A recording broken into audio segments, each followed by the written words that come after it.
新闻的头一条来看，这个后生来遮后端做老爸出面来道歉，结果参这个老爸过去的黑历史，马上去互消消出来。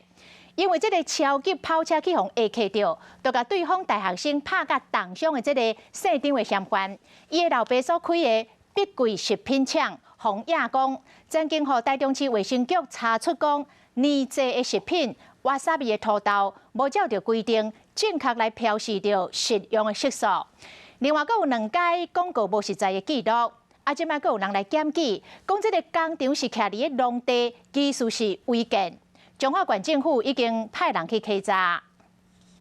深深的一鞠躬，道歉。 后生将细上的男大学生拍成重伤，这个做老爸出面替回失礼，伊所开的碧桂食品厂原来捌违反过食安法。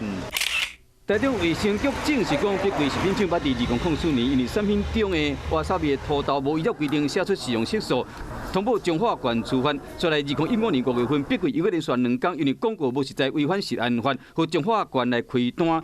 唔但安尼尔，彰化县政府阁接到检举，讲这间工厂起伫农业用地。